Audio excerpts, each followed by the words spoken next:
Hi, welcome to Maggie's Kitchen.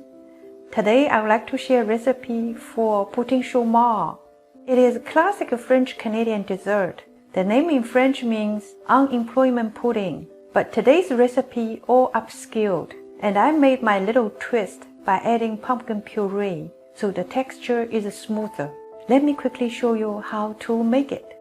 Start with making pumpkin mixture. In a saucepan, add 230 grams of pumpkin puree, dash of nutmeg, some cinnamon, 1/8 spoon of cardamon powder. Add 1 tablespoon of brown sugar. Cook with a low heat for a few minutes so the pumpkins will absorb all the flavor from the spices. Now let's make a syrup. Need 1 cup of maple syrup, 1 cup of milk, then add 30 grams of butter. Heat it up until it's boiling and set aside. Now to make a cake batter.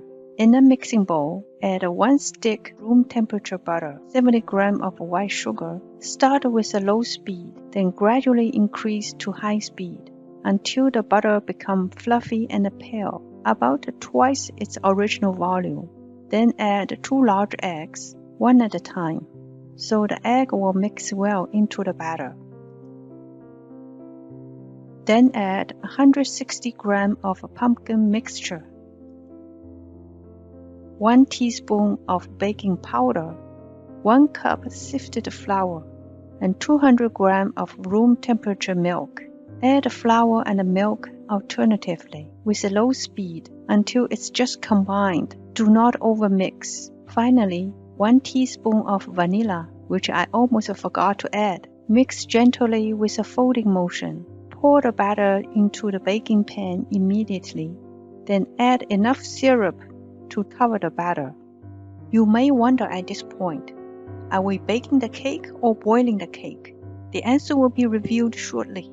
Bake at 350 Fahrenheit for about 50 minutes. Then broil for 2 to 3 minutes until the top is brown.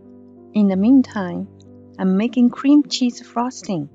Need 1 stick of butter, room temperature. Beat with high speed until it's fluffy and pale. Add 140 grams of room temperature cream cheese, half cup of powdered sugar. First, mix powdered sugar into the butter manually without turning on the machine, so the sugar will not fly all over the place. Then mix with high speed until the mixture is very fluffy. Finally, add 2 teaspoons of vanilla extract. Mix well.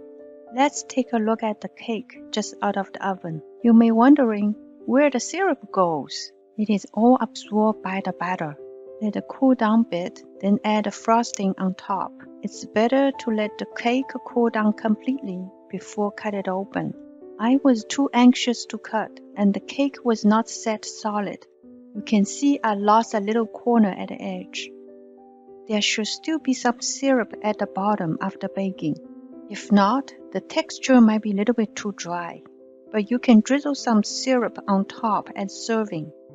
The flavor from the pumpkin mixture, the sweetness and the buttery taste from the syrup, the melting in mouth texture, the taste more like between pumpkin pie and the cake, and of course, way beyond its original name. I hope you will give it a try soon. As always, thank you for watching and see you next time.